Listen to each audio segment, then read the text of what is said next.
Café Croissance. Un podcast Audiolab. Bienvenue à ce nouveau Café Croissance, le podcast qui vous parle de business et de transformation de soi. Alors qui c'est qui vous parle? C'est Warco Brienza et il est accompagné, comme à l'accoutumée, de Tony Germini que je salue. Salut Tony. Salut Marco. Si vous voulez nous parler en différé, c'est possible à travers les médias sociaux. Mon handle c'est Warco Brienza, ton handle Tony c'est Calypsessa comme le nom de ta boîte. Et on va parler de quoi aujourd'hui? De croissance personnelle, de croissance et de développement d'affaires et plus spécifiquement de comment est-ce qu'on dégote un bon vendeur. On va parler de l'art de recruter, soit un hunter, soit un farmer, et on va d'ailleurs expliquer ce que c'est la différence entre un chasseur et un gestionnaire de compte. C'est comme ça qu'on traduit le farmer en français, ou toi tu as un autre mot plus approprié, Tony? C'est quelqu'un qui gère la relation client. Un petit peu lisse comme terme, mais il n'empêche qu'il regroupe tellement d'éléments que je comprends tout à fait qu'on veuille centraliser ça dans une notion comme celle-ci.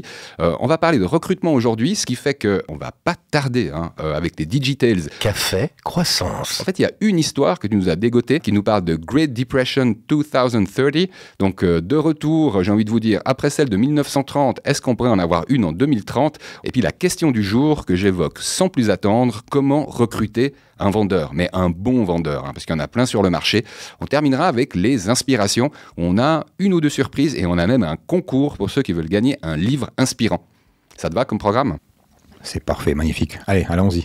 On y va avec ton histoire, ta digital. Sauf erreur, tu vas nous parler d'économie et d'un certain Brian. Donc c'est lié à l'économie mondiale. Donc en fait, Brian pour être précis, c'est Brian Beaulieu. Donc Beaulieu comme en français, sauf que c'est un bon américain. Donc Brian Beaulieu, j'ai eu la chance de le rencontrer en 2018 lors de ma formation à Boston, UMIT. Donc Brian Beaulieu, il a toute une matinée, il a présenté un petit peu sa façon de travailler sur l'économie. Donc lui, la particularité qu'il a, Brian, c'est un expert en prédiction d'économie. Je dirais même, il n'est pas qu'expert parce qu'il est extrêmement précis. Il s'est trompé qu'une fois. Là. Enfin, pour ceux qui veulent, à la fin, il y a même un lien sur l'interview. Il va même citer la fois où il s'est trompé, c'est en 1984. Donc il s'est trompé. Mais sinon, sur les autres fois, c'est ce qu'il met aussi en avant sur son site. Il en a fait son métier.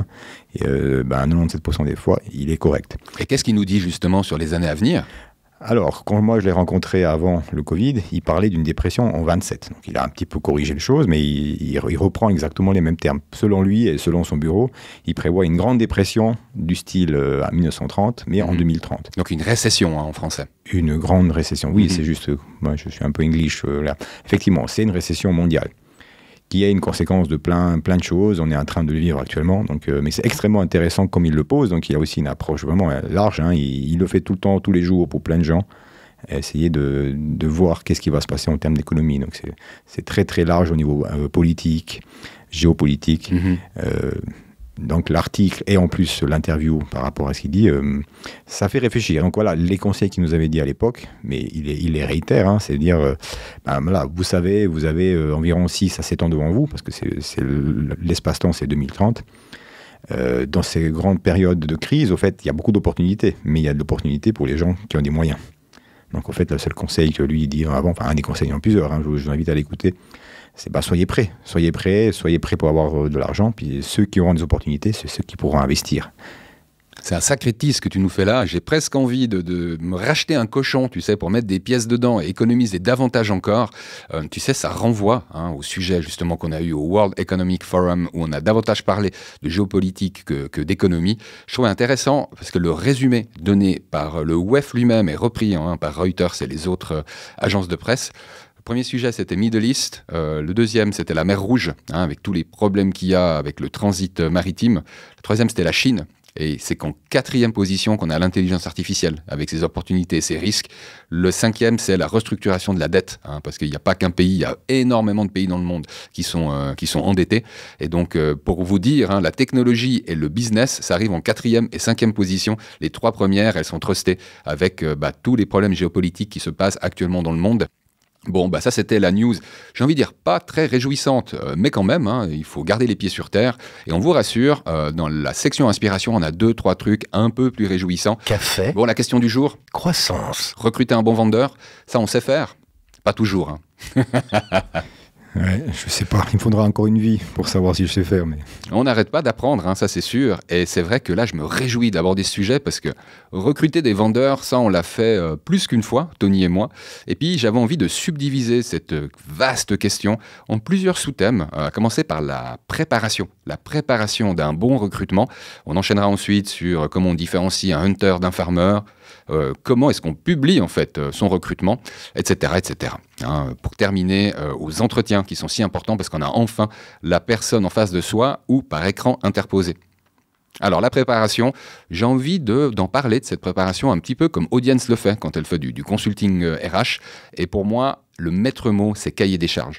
Tout part du cahier des charges. On vous en a d'ailleurs mis un en exemple et je trouve que c'est un exemple avec un grand E. C'est une experte en ressources humaines avec qui j'ai pu travailler ce document. Il a quelques particularités. J'en citerai peut-être deux. Une qui est d'expliciter les liens hiérarchiques entre la personne que vous êtes sur le point de recruter et le reste de l'équipe.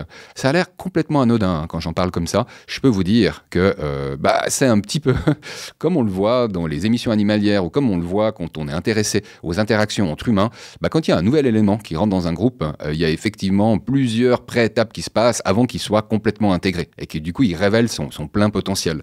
Moi, ça me paraît absolument essentiel que la personne comprenne avant même qu'elle mette les pieds dans une organisation quel est son rôle réparti en fait en différents autres rôles qui sont déjà connus. Et du moment que ceci est clair, je pense qu'on avance avec une transparence et une confiance qui s'en trouve accélérée. Donc ça, c'était le premier point. Le deuxième, plus cossu, que j'ai vraiment retrouvé dans quasiment aucun autre exemple que celui en fait que vous avez. Donc vous avez un collector, à mon sens, en termes de cahier des charges, c'est la section critères d'évaluation. Et je la trouve absolument clé, parce que souvent le cahier des charges, c'est un truc dont on prend connaissance au tout début et qu'on ne ressort jamais. Jamais pour savoir comment ça s'est passé au niveau des charges qui étaient attendues, et dont on espérait la bonne couverture côté employeur, et jamais en fait pour adapter ce cahier des charges, parce que on est dans un monde qui va à toute vitesse et on n'adapte jamais ce cahier des charges pour redéfinir les responsabilités au fur et à mesure. On ne doit pas le faire tous les mois ou tous les 6 mois, mais franchement, tous les 2 ans, quand on a un employé, une employée qui est là depuis un certain nombre d'années, c'est simplement respectueux et c'est tenir compte d'une réalité. Donc effectivement, pour vous rappeler que ce cahier des charges, le plus souvent, il fait partie du contrat qu'on signe, et d'effectivement connaître les critères d'évaluation, savoir comment on sera noté par rapport à son travail, c'est une base que moi je trouve excellente pour faire évoluer le cahier des charges d'une part, et surtout pour rendre ce processus d'évaluation de fin d'année plus vivant, quoi. C'est-à-dire on sait à quelle sauce on sera mangé et du coup on se prépare à la sauce qu'on a signée. Toi, c'est un truc qui te parle autant qu'à moi, Tony, ou tu mettrais un bémol? Bon, je le connais bien, le cahier des charges, je connais bien la démarche, vu qu'on l'a fait ensemble plusieurs fois. Ce que j'ai rajouté, au-delà du critère d'évaluation, enfin, je préciserai même que c'est extrêmement important. Là, surtout, on parle d'un vendeur, enfin, on parle d'une personne qui a la responsabilité de développer les affaires. Donc, les objectifs, ils sont déjà posés, même dans le cahier des charges. Dans le critère d'évaluation, il y a comment la personne va être évaluée en relation avec des objectifs qu'on va fixer. Il y a des objectifs tangibles et non tangibles. Mais pour un vendeur, il y a quand même beaucoup d'objectifs tangibles. Donc, on a besoin de quelqu'un qui nous aide à développer les affaires activement, avec des objectifs clairement définis au début de l'embauche, et des objectifs qui ne sont pas suivis chaque année ou 2 ans. Là, en l'occurrence, nous, c'est ce que l'on pratique, c'est des objectifs qui sont suivis tous les trimestres. Parce qu'on sait que l'année, ce n'est pas une année avec un fleuve tranquille. Il y a des périodes d'activité plus intenses que d'autres. On le sait très bien entre les périodes estivales ou bien, par exemple, à Noël. Donc, il y a des objectifs qui sont différents en termes d'atteindre de cibles, de qualification de clients, de taille de clients, de chiffre d'affaires. Parce que le vendeur ou les vendeurs, ils ont un impact extrêmement important sur l'ensemble du business, parce qu'on fait un pari ensemble sur l'obtention de nouveaux clients. Donc, on met en place un budget et toute une équipe. Donc, c'est un élément extrêmement clé. Donc, le cahier des charges extrêmement important, tout ce que tu viens de dire avant aussi, mais ces objectifs, ils sont clairement exposés au début, lors des premiers échanges. La personne qui va nous rejoindre, elle doit savoir où est-ce qu'elle s'engage, et aussi savoir quel type de profil. On a parlé avant, effectivement, de farmer ou de hunter. Ça dépend vraiment de ce qu'on souhaite chercher. Nous, on est parti sur du farmer, de hunter, des fois un mélange des deux. C'est bien d'être clair, parce que si on n'est pas clair, ça crée des problèmes dans les mois à venir ou dans l'année à venir. Et puis, c'est des vendeurs. Je veux dire, dès le premier contact avec une personne qui a un profil de vente, il vend. Donc, en fait, ils sont aussi capables de très bien se vendre. On va y venir tout de suite à la différence entre hunter et farmer parce que je la trouve super importante et il y a une erreur, il y a un grand classique qu'on va également évoquer. Ce que j'avais envie de faire là encore pour conclure sur ces critères d'appréciation, c'est peut-être vous citer les 3 critères d'appréciation que moi j'avais notés en tant que sales manager puis directeur des opérations au moment où on revoyait le cahier des charges d'un vendeur pour une brasserie. Je me suis dit que j'allais reprendre cet exemple-là vu que j'en avais déjà pas mal parlé dans le premier épisode, puis ça fait une petite continuité, une logique. Ceux qui n'aiment pas les exemples avec alcool, n'hésitez pas à le signaler. J'ai envie de vous dire, handle Audiolab avec un 0 ou Warco Brienza, vos commentaires sont toujours les bienvenus. Et puis quand vous entendrez justement ces critères d'évaluation, vous vous rendrez compte que finalement des critères, on pourrait en poser pour n'importe qui. Et on l'a fait pour ta boîte, Tony. Sans citer de nom, le CTO a eu droit à ces critères d'évaluation. Je m'appelle du Head of Research. J'ai envie de vous dire que même un développeur, il peut avoir des critères d'évaluation. Donc, il ne faut pas vous gêner en fait pour les mentionner. Et puis évidemment, ça c'est toujours ma chance. C'est au moment où je vais citer les critères que mon ordinateur s'est logué. Mais par rapport à un retour d'expérience, c'est un peu simple à dire, mais si on sait où est-ce qu'on veut aller, ou la personne qu'on cherche, on a plus de chances d'arriver à trouver la bonne personne. Donc les critères d'évaluation, ils sont cruciaux. Alors c'est évident. Donc ce vendeur-là, on lui demandait de toquer à des portes de nouveaux clients, plus que de faire de l'account management. Le plus souvent, une entreprise qui recrute un vendeur aura tendance à placer le curseur côté hunter. C'est comme si le hunter, c'est un petit peu l'alpha du groupe, et puis qu'on compte, on va dire, sur des nouveaux clients, même qui sont moins rentables. On fera un épisode, croissance versus rentabilité, Tony, pour que j'espère les décideurs comprennent enfin que les clients qui ont été fidélisés sont quand même vachement intéressants, c'est les plus intéressants pour la marche des affaires. Mais je reviens sur ces 3 critères pour vous dire que le premier qui a été considéré, tu verras, c'est un escalier, mais tu t'en rappelles très bien, c'est le chiffre d'affaires budgété sur le portefeuille client qui a été défini. Donc là, on part du principe qu'on attribue en fait des clients à un vendeur en plus des nouveaux qu'il devra générer. Et dans les nouveaux qu'il doit générer, comme dans les clients qu'on lui a attribués, à un moment, il doit dire, comme toi tu le fais, trimestriellement, c'est quoi le chiffre que je vais atteindre par client, connu ou prospect. Le deuxième point, c'est l'atteinte des objectifs de vente par client. Alors c'est intéressant. Le premier point sur lequel on est évalué en tant que vendeur dans ce cas-là, c'est l'aptitude à pouvoir conceptualiser une approche de vente qui t'amène un certain résultat annuel, reventilé en trimestre, puis reventilé en mois, éventuellement. Le deuxième critère, c'est une fois que tu as posé ça de manière ambitieuse, c'est est-ce que tu es capable de les atteindre ? Et là, effectivement, tu n'auras pas la même rétribution, le même bonus si tu le fais à 100%, à 110%, à 80% ou pire encore, à 60%. Je pense qu'à 60%, il n'y en aura pas beaucoup des exercices qu'on va rediscuter parce qu'effectivement, le salaire d'un vendeur, c'est un investissement. Et puis, tu ne vas pas me dire le contraire, Tony. C'est souvent un assez gros salaire. Et effectivement, il faut que les résultats suivent. Et le dernier point, qui est plus anecdotique, mais quand même, c'est les dépenses personnelles. J'ai eu trop affaire à des vendeurs j'ai pas eu assez affaire à des vendeurs qui étaient vraiment bons, mais j'en ai croisé plusieurs. Et effectivement, on s'octroie quelques largesses quand on se pense bon. Pour moi, quand on atteint des objectifs qui sont élevés, c'est pas une raison pour se faire des hôtels 5 étoiles ou faire des expenses qui sont pas acceptables, d'un point de vue éthique. Et c'est la raison pour laquelle le troisième est plus anecdotique, mais ça permettait également d'avoir un check des gars qui surperformaient, de ma perspective. T'en penses quoi? T'aimes bien? T'en aurais mis d'autres? On en a mis tout plein d'autres, parce que chaque fois qu'on fait une expérience positive ou négative, on se rend compte qu'on en a oublié un, donc on les rajoute. On teste. Donc en fait, tout ce que tu décris là, on l'a mis de façon différente sous forme de règlement, donc il y a des choses qui sont extrêmement bien réglées et cadrées, parce que oui, effectivement, c'est bien de le préciser. Ce qu'on a fait, c'est qu'on l'a pas mis dans un seul papier, un seul document, on l'a mis dans plusieurs endroits différents, parce que sinon ça fait quand même lourd. Le focus sur le vendeur, c'est quand même bien sûr son chiffre d'affaires, son objectif. Après, il y a une distinction entre d'une structure de taille petite ou moyenne ou grande structure.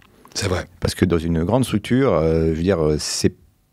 disons que c'est impitoyable. Quelque part, le vendeur, si après une année, il n'a pas de résultat, c'est fini, quoi. Dans une petite structure, vu que ça a un coût quand même considérable à l'investissement, il y a toujours la grande question qui se pose, allez, encore un petit mois. Puis en fait, dès le moment qu'on se pose cette question, c'est il faut qu'on arrête. Mais je comprends, c'est extrêmement difficile de prendre des décisions parce que quand on a fait toute une démarche de présélection, on a fait une formation, un accompagnement de la nouvelle personne, la première année, c'est clair, c'est pas rentable, on gagne pas d'argent, on en perd. Rentrons dans le dur, Tony, parce que je trouve que là, tu soulèves vraiment un point qui m'intéresse. Et on va faire un petit focus. Environnement B2B, avec cycle de décision client plutôt long. Je dirais que moi, je perçois ton cycle de décision, tu sais, entre le moment où tu te grattes la tête parce que tu as un problème, le moment où tu signes, parce que tu es prêt à payer une facture d'un prestataire externe comme Calypse, je dirais qu'il se passe 1 à 2 ans dans le cas de tes clients à toi. Est-ce que tu confirmerais ou tu mettrais plus long ou plus court? Et c'est jamais facile de mettre des moyennes. Hein. Non.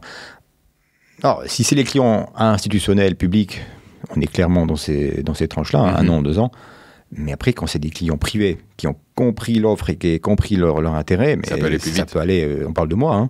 Mais ça reste quand même des mois. Hein. En dessous de 6 mois, entre le moment où tu te grattes la tête et le moment où tu signes, je pense que c'est difficile dans des activités où tu envoies des factures à plus de 50 000 francs. En fait, on a une règle que si c'est au-delà de 6 mois, c'est qu'en fait, on a mal qualifié, on a mal estimé, il n'y a pas d'identification du besoin. Donc, en fait, au-delà de 6 mois, il y a un problème. Très intéressant. Dans les clients PME, hein. Il y a clairement un problème. On n'a pas la bonne personne. On n'a pas le décideur, on n'a pas vraiment défini le besoin ou la cible n'a pas compris. Ça traîne. Alors là, si je résume, on sait qu'on a un cycle de décision qui peut aller entre maximum 6 mois et 18 à 24 mois quand c'est des organisations publiques. On sait qu'on recrute un commercial et qu'on veut lui laisser sa chance. Au final, la réflexion du 1 mois de plus, 1 mois de plus, 1 mois de plus, dans le cas de Calypse, qui est une boîte B2B qui vend des solutions complexes, plutôt cher, j'ai envie de dire, des montants à 5 chiffres, j'ai envie de te dire qu'un essai, formation incluse, donner sa chance, coacher, j'ai l'impression que faire moins de 6 mois, c'est difficile. Non, pour une nouvelle expérience, il faut 6 mois minimum pour pouvoir démarrer. On est d'accord. Mais après, maintenant, c'est un peu une décision qu'on a prise. On peut plus tolérer d'avoir un CRM, des leads qui ont plus de 6 mois, parce que c'est pas des leads. Donc, soit il faut les requalifier ou les préciser, parce que tous ces leads-là, c'est du bruit, au fait. C'est du bruit qui vient devant nos yeux quand on fait des points. On peut pas se permettre d'avoir tout ça. Enfin, on a eu des expériences dans le passé, avec des vendeurs alpha. On en a parlé dans des épisodes précédents, où, en guillemets, il y avait une liste de leads long comme le bras et la jambe. Et à la fin, c'était toujours un petit peu les mêmes, modifiés, etc. Donc ça donne l'impression qu'on a beaucoup d'opportunités avec un chiffre d'affaires cible impressionnant. Mais que si on se base sur des objectifs et des ratios, on se rend compte que le taux de concrétisation il est très très bas. Donc c'est ça qu'on a corrigé. Il faut arrêter de brasser de l'air quelquefois. Il faut être beaucoup plus précis. Et là, on aura l'occasion d'en reparler, du CRM, Customer Relationship Management, qui est fait à travers des outils. Ça peut être Salesforce, ça peut être HubSpot, ça peut être Zoho. Je trouve qu'il y a le renouveau de l'interaction entre marketing et vente qui passe par des outils comme ceux-là et qui aident en fait à reprendre contact au bon moment. Moi, je partage complètement ton point de vue, Tony. Ce que je pense, c'est qu'effectivement, quand on ne vient pas du domaine, de plus en plus, moi, je peux voir des vendeurs qui étaient actifs dans l'IT et qui, du coup, se concentrent sur la data. C'est-à-dire ces rôles qu'on peut un petit peu transversaliser, mais dont les points de contact ne sont pas un pour un, sont ceux dont toi tu as besoin dans le domaine de la data versus IT. Des fois, je pense que ça peut justifier un peu plus de temps que 6 mois pour onboarder. Moi, j'aurais répondu entre 6 et 12 mois, c'est-à-dire un commercial, on voit si ça va le faire ou pas dans une période de 6 à 12 mois maximum.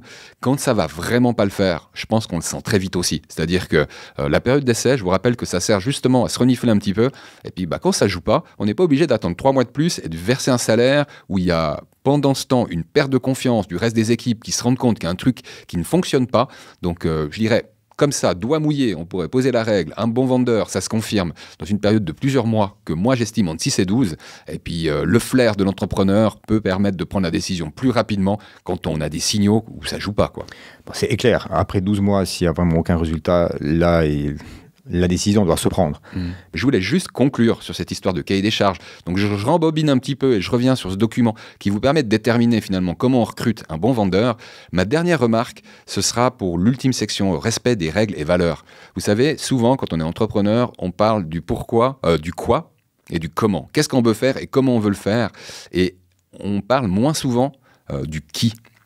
Et du pourquoi. Elles servent à ça, les valeurs. Et je vous dis, à un moment, si vous voulez travailler plusieurs années avec une personne, soyez sûr que vous puissiez l'inclure dans une famille. Parce que finalement, les employés, les collègues, ça devient une petite famille, en quelque sorte. Et de citer, en fait, de rappeler quelles sont les valeurs de l'entreprise, parce qu'elles changent peu dans ce document de cahier des charges. Oui, ça prend quelques lignes en plus, mais ça définit surtout le qui. Avec qui est-ce qu'on va travailler côté employeur. Ça paraît être des détails, mais le temps qu'on passe parfois à simplement gérer la mauvaise humeur sur certains aspects qui ne sont pas bien clarifiés au départ. Donc ça, c'était un truc parmi d'autres. Allez sur audiolab.ch pour jeter un coup d'œil à ce cahier des charges. D'habitude, on demande même un mail, un nom, un prénom. C'est-à-dire que ça, en fait, c'est des documents qui me servent, moi, pour prospecter. Mais là, en fait, on est entre nous, donc je vous les donne. Et puis, volontiers, si vous avez des questions ou des compléments d'information, si vous voulez challenger, en fait, ce document, moi, j'adore ça. Et puis, il est en cours d'amélioration continue. Donc, handle @warcobrienza. Vous pouvez me contacter sur Twitter et sur LinkedIn si vous voulez qu'on reparle cahier des charges d'un bon vendeur. Profitez, parce que là, le cahier des charges qui est à disposition, c'est plusieurs années d'expérience. Enfin, c'est pas pour nous-mêmes, on l'a testé, on l'a fait évoluer, et il faut qu'il soit évolué parce que le monde du travail évolue. Donc, mais il faut en profiter parce que c'est pas un cahier des charges qui est juste sorti du chapeau du magicien. Tout à fait. Non, c'était une magicienne, responsable RH, Caroline, que je salue. C'est toute son expertise, 20 ans d'expertise RH, formalisée dans un document qui est le départ de tout. Recrutement, évaluation, évolution du poste, etc. etc. Ouais. Après, il y a un sujet que tu as cité avant qui me tient à cœur, c'est c'est la culture d'entreprise. Start-up ou pas start-up, scale-up ou pas scale-up, c'est extrêmement important. Quand on fait entrer un étranger, une personne qui n'est pas dans une équipe, dans une famille, il faut être très très attentif sur son rôle et comment est-ce que cette personne-là va s'inscrire dans la dynamique des types et qu'est-ce qu'elle va changer dans la dynamique. Bien sûr, le but c'est qu'elle amène quelque chose de plus, mais il faut faire attention. Donc, bien sûr, on est sur l'approche entre guillemets valeur, mission et objectif, mais nous, ce qu'on fait, c'est ce qu'on essaie de faire, mais on essaye puis on se trompe, mais j'espère quand même qu'on va vers le meilleur.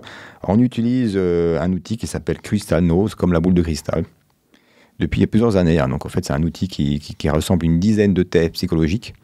Donc en fait, tout le monde chez nous, moi aussi, tous, on a passé ces tests, pas ce test. Donc il y a le test DISC, mais il y en a aussi tout plein d'autres. Toi, tu le fais passer à tout le monde, moi, chaque employé chez Calypso.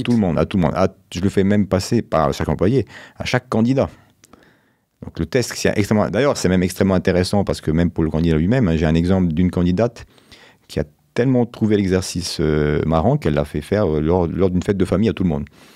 Donc voilà, c'est pour dire. Mais on revient au niveau business. En faisant de la sorte, en fait, l'application Crystal Nose met sur la forme d'un grand disque tous les employés et en plus les candidats. Et puis on peut voir quelles sont les interactions entre ces différentes personnes et leur profil. Et c'est extrêmement important d'avoir une équipe cohérente. Pas simplement en termes de compétences, mais aussi en termes de valeurs personnelles et de façon de se comporter. Je peux dire un truc que je trouve excellent, parce que tu me l'as fait passer également. Un truc que j'ai adoré, c'est qu'en fait, tu onboardes une partie significative de l'équipe. C'est-à-dire, c'est génial de connaître la couleur. Par exemple, quand on est un vendeur, le rouge, c'est une couleur qui est appréciée sur le profil qu'on recherche. Mais il y a d'autres couleurs qui sont appréciées sur la partie sociabilisation, par exemple, conceptualisation, qui sont plutôt le bleu, le vert. Enfin, je ne me rappelle plus très bien, tu sais peut-être mieux que moi. Donc ça, c'est déjà une chose, de pouvoir identifier finalement dans quelle case on peut te mettre, de pouvoir voir avec quelle correspondance ça pourrait matcher sur les autres profils qui sont également connus. Mais ce qu'il y a de fort, et ça, je pense que c'est assez rare, c'est de faire embarquer l'équipe en processus de recrutement. Vous savez, ça a toujours été une grande frustration de ma part, c'est que le recrutement, c'est centralisé. C'est souvent un DRH avec un responsable d'équipe qui s'en occupe. Mais ensuite, ce gars-là, il va bosser dans une équipe où souvent les gens, ils n'ont pas voix au chapitre. Moi, je dois dire, c'est de la balle. Je dois vraiment le dire. Alors, c'est vrai que depuis une année, on parle beaucoup d'IA générative, etc. Donc, les gens sont un peu plus alertes. Mais nous, on l'utilise déjà depuis 4 ans, Crystal Nose. Donc, quand je dis que c'est de la balle, c'est vraiment impressionnant. On reprend le cahier des charges qu'on décide de publier sur LinkedIn ou sur un autre biais. On soumet le cahier des charges à l'application Crystal Nose. Crystal Nose nous sort le profil qui devrait correspondre à ce qu'on a mis dans le cahier des charges. Et sur les 2 dernières embauches, la personne qu'on a sélectionnée à la fin, c'était la personne qui correspondait au profil que Crystal Nose avait identifié dans le cahier des charges. Donc sans rien du tout. Vous vous rendez compte ?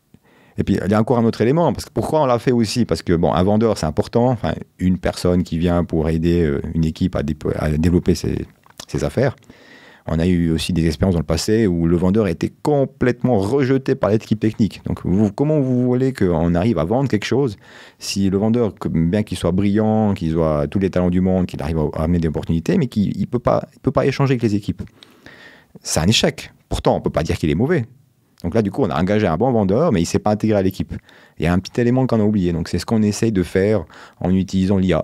J'avais une petite question, elle n'est pas piège. Finalement, tu penses qu'un outil comme CrystalNose, il arrive à aider le décideur que tu es à différencier un profil hunter d'un profil farmer? Donc le hunter, c'est celui qui chasse des nouveaux prospects, des gens qu'on ne connaît pas. Donc tu vas toquer à la porte de gens d'inconnus, dans un premier temps. Tandis que le farmer, donc paysan, traduit littéralement, c'est celui qui entretient les affaires et qui du coup est plutôt gestionnaire de compte, donc il sait entretenir des relations, mais qui est peut-être moins fort à les déclencher. Ah, mais encore plus, nous, ça nous permet de filtrer. C'est un élément vraiment important. On l'utilise vraiment pour filtrer. Parce que au-delà du vendeur, même qu'on cherche quelqu'un d'autre dans notre spectre d'activité, on reçoit, 20, 30 propositions. On se base sur les tests. Donc là, tu es déjà dans l'évaluation des candidatures qui te seraient remises suite à la publication. Je propose qu'on fasse le saut. J'étais un peu vite. Pourquoi on arrive à le faire sur ces 20-30 personnes? Moi, je ne veux pas faire la pub de CrystalNose. Il y en a des autres. D'ailleurs, on en parlera plus tard. Mais il y a tu as parlé avant de LinkedIn, il y a un plugin qui permet de ressortir le profil de la personne LinkedIn rien qu'en analysant le profil. Et je l'ai fait sur moi-même, ça fonctionne, c'est incroyable. Il y a encore un autre test qu'on applique pour les vendeurs, parce que là, l'effort est tellement important, l'investissement est tellement important que CrystalNose n'est pas suffisant. Pour les vendeurs, en deuxième entretien, on leur fait passer un test spécifique vente. Donc ça s'appelle Prism, ça s'appelle Prism Vente, qui met en avant dans le détail un hunter ou bien farmer, mais par rapport à ses facultés personnelles. Et c'est quelqu'un qui aura plus une facilité d'un contact humain, mais que pour une raison XY, il sera pas procédural ou bien pas structuré, ou à l'inverse, très structuré, mais difficile contact humain. Ça va aussi influencer notre choix par rapport à cette personne. Excellent. On postera également le lien pour l'outil Prism, parce que celui-là, j'étais passé à côté. Je voulais rembobiner avant qu'on parle des entretiens 1 et 2, qu'on mentionne quand même un ou deux tips pour la publication. La publication, en fait, de l'annonce. Donc déjà, ça commence par rédiger une annonce qui est basée sur le cahier des charges. Donc là, vous ne partez plus d'une page blanche, en fait, pour rédiger cette annonce-là. Moi, j'ai une recommandation, mais c'est après avoir fait de multiples essais sur diverses plateformes. En Suisse, JobUp, par exemple, est très connu, mais il y a JobExpert. Enfin, il y en a plein d'autres.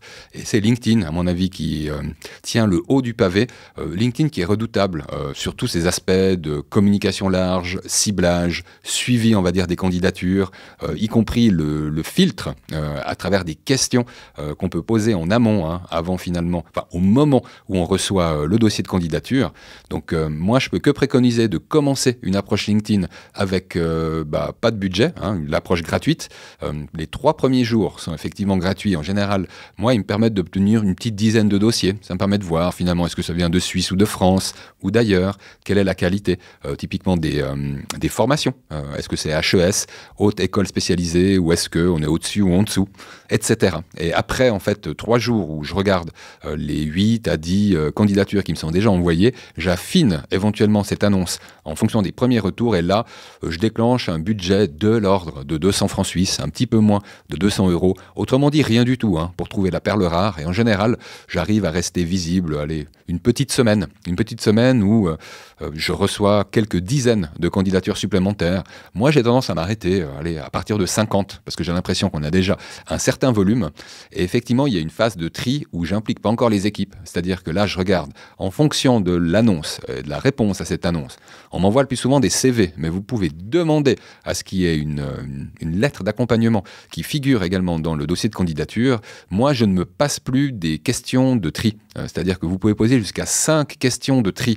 Par exemple, si vous voulez être sûr d'avoir un résident en Suisse ou si vous voulez être sûr d'avoir l'allemand comme langage parlé à un niveau business. En Suisse, c'est essentiel l'allemand quand on fait des affaires. Donc effectivement, c'est quelque chose que moi, je vous recommande de tester. Ne perdez pas de temps avec les gens qui n'ont pas le niveau d'allemand quand vous voulez être effectif commercialement parlant à l'échelle nationale en Suisse. Pour prendre cet exemple-là, tu ne trouves pas que c'est quand même accélérer, simplifier cette manière de trier, en sachant que tous ceux que vous ne retenez pas sur LinkedIn, ils reçoivent 3 jours après votre réponse négative, 3 jours après maximum, des fois ça peut être avant, une réponse comme quoi sa candidature n'a pas été retenue. Elle n'est pas super personnalisée de cette réponse, mais en l'occurrence, elle est polie. Et je pense que du coup, répondre aux gens que vous ne retenez pas, c'est le minimum de la politesse. Oui, tout à fait, je te remercie.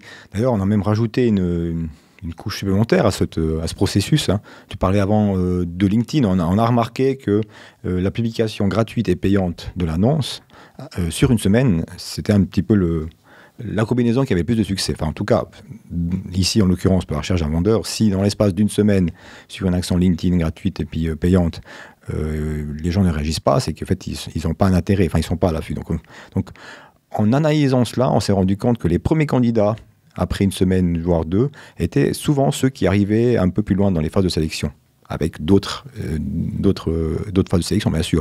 Nous, ce qu'on a fait actuellement, c'est que là, on a une phase de screening qui est fait avant moi. Donc c'est mon collègue Mathieu, qui est CEO, qui fait la phase de screening sur toute une série de critères. Hein. On en a parlé avant, qui est le cahier des charges. Critères aussi par rapport à localisation, la langue, etc. Qui nous amène à une shortlist de 5-10 personnes. Puis après cette shortlist, on fait un screening téléphonique, ça peut dire, de 15-20 minutes, où on pose des questions extrêmement précises. Pour aller dans le détail, mais en fait, nous, on se base sur une méthode qui est dans un livre qui s'appelle WHO, W-H-O, de Geoff Smart, donc c'est comment sélectionner un player. Et en fait, il y a des questions extrêmement précises qui font blanc-noir, blanc-noir. Donc en fait, à la fin de ce screening, on arrive à une shortlist de 3 à 5 personnes, 3 préférées et puis 2 qu'on se réserve peut-être pour la suite. Puis ces personnes-là, on les convie à un entretien, on leur propose de faire les tests. En fait, quand les personnes viennent, ont déjà été testées. Vous avez vu les quantités et les étapes de tri qu'il y a entre le moment où on réfléchit au cahier des charges et le moment où on s'apprête à rencontrer quelqu'un. Je te propose, Tony, je donne quelques clés pour le premier entretien, puis je te laisse le deuxième entretien, parce qu'il y a un truc que vous faites que je trouve vachement bien, quoi, et que j'espère que tu vas mieux décrire. Moi, au premier entretien, alors l'idée, c'est effectivement de confirmer, en faisant les choses proprement, une invitation. Alors je sais qu'on va toujours plus vite, que les questions de politesse et de respect prennent toujours moins de temps, mais moi je vous recommande de vous rappeler que c'est un humain que vous vous adressez et de le traiter avec respect. Ensuite, une idée, c'est très rapidement de le projeter dans des situations concrètes. Une fois qu'on a passé ces quelques minutes de présentation ou de représentation, typiquement au début, moi je demande si la personne peut décrire son parcours professionnel. Et là, on reprend quelques notes avec une personne qui souvent nous accompagne, mais qui n'a pas eu tous les détails du recrutement comme vous, qu'il avait centralisé. Et effectivement, de lui mentionner une situation concrète dans laquelle, par exemple, Calypse peut se retrouver et de voir comment il réagit en fait à cette situation concrète. Ça, c'est un point. Et puis, un grand classique que je peux que recommander, même qu'il a déjà été passablement dit et redit, c'est la question sur un exemple de succès, un exemple d'échec. Pourquoi ? Parce que je trouve toujours intéressant de voir quel est l'exemple qui est pris, même si on sait qu'il est enjolivé, soit dans le succès, soit dans l'échec. Vous savez, le vendeur, c'est quelqu'un qui doit raconter des bonnes histoires. Essayez de vous projeter dans des discussions qui sont aussi concrètes que possible. Et pour le deuxième entretien, je crois que tu ne vas pas contredire cet aspect concret. Qu'est-ce que tu fais, Tony, au deuxième entretien, toi ? Il y a 2 parties dans ce deuxième entretien. Il y a la première partie qui nous concerne, parce qu'on se vend. En fait, c'est nous qui vendons. C'est nous qui vendons le job, c'est nous qui vendons l'équipe, c'est nous qui vendons la vision, avant tout. Parce que on parle avec des humains. Donc on a envie d'accueillir une personne supplémentaire, un humain dans notre équipe. Donc il faut qu'on parle de nous. Par contre, il y a l'autre partie. Dans le screening téléphonique, on leur demande beaucoup de choses. On leur demande de préparer des devoirs et qu'ils vont devoir présenter quand on est sur place. C'est-à-dire, bien sûr, tous ces tests. On leur demande de passer ces tests, j'ai cité avant Crystal Nose, mais on leur demande aussi de faire des devoirs. Alors, par exemple, pour des vendeurs, on leur demande de faire une analyse de notre structure et puis de nous venir, selon les informations qu'ils ont, avec un plan de déploiement, de développement sur une année, avec les informations qu'ils ont à disposition. On leur donne aussi des plages horaires où ils peuvent poser des questions. En tout cas, c'est ce qu'on a fait lors de leur dernier processus. Et quand on se voit, le vendeur vend son projet d'intégration dans notre structure, vend son projet de développement commercial. Bien sûr qu'il ne sera pas parfait parce qu'il manque beaucoup d'éléments, mais ça demande déjà des choses extrêmement importantes, sa façon de procéder, la façon d'analyser, parce qu'en fait, c'est exactement comme ça qu'il devra procéder. S'il va devoir atteindre une cible qu'on a décidé ensemble, il faut qu'il se renseigne. Donc on regarde déjà comment la personne travaille.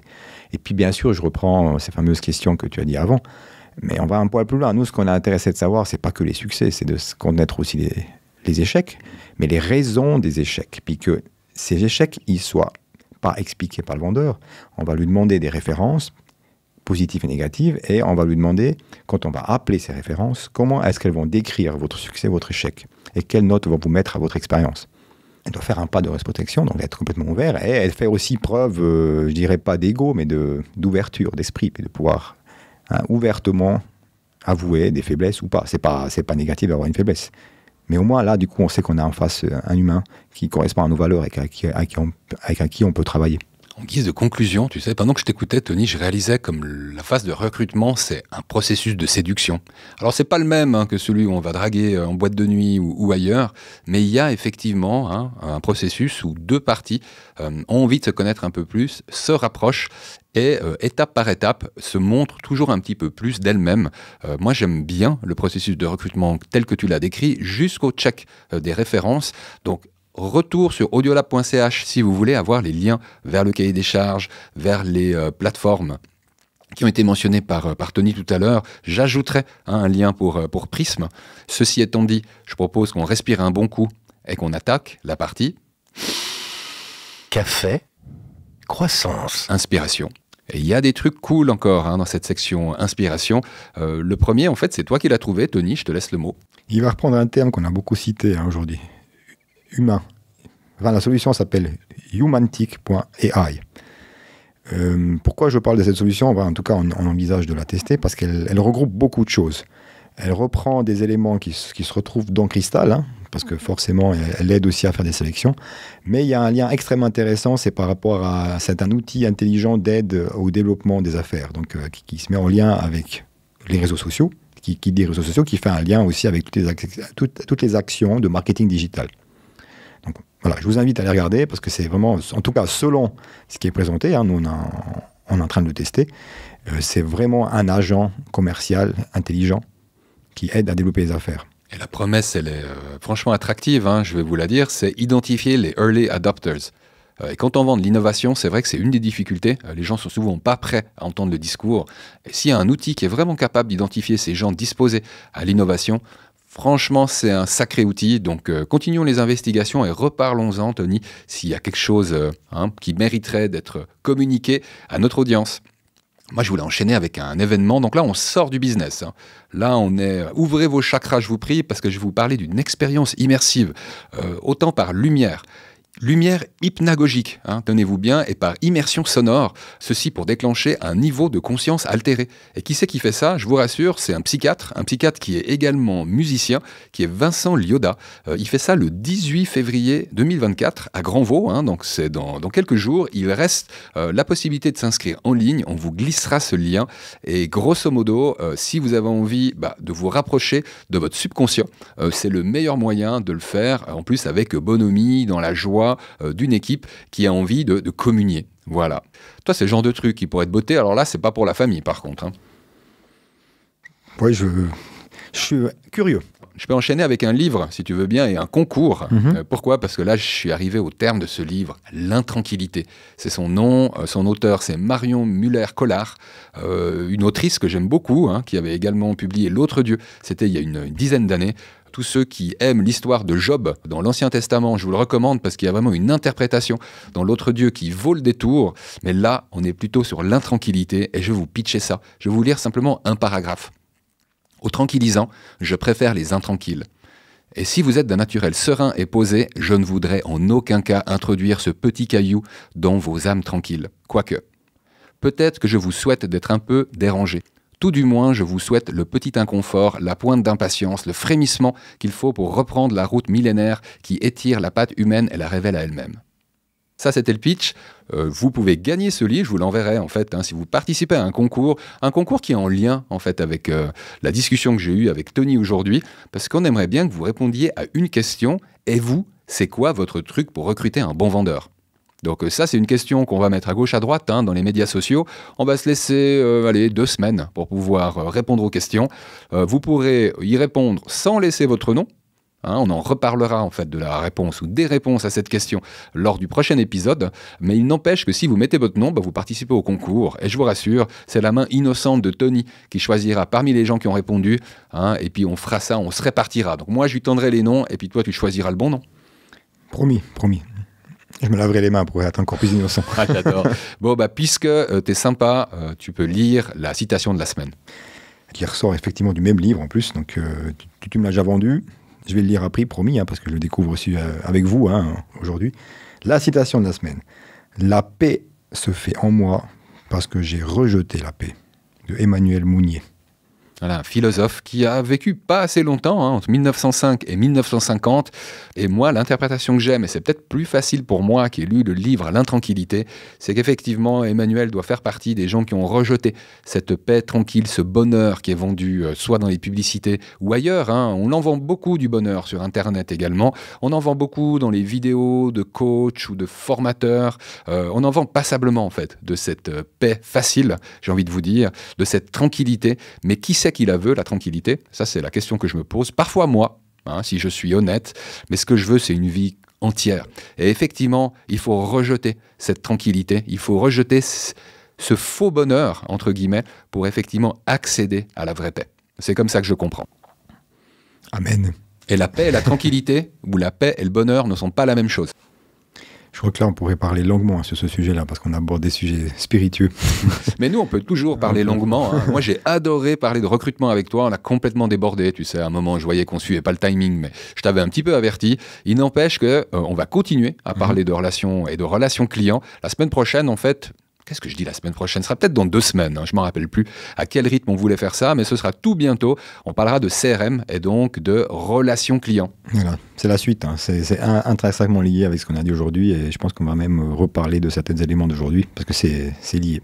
Et tout est lié, tout est lié. Et on conclura justement sur ce message philosophique avant de vous souhaiter une bonne santé. Prenez soin de vous. Et puis, au prochain épisode. Bye bye. Que la paix soit avec vous. Bye bye. Ciao.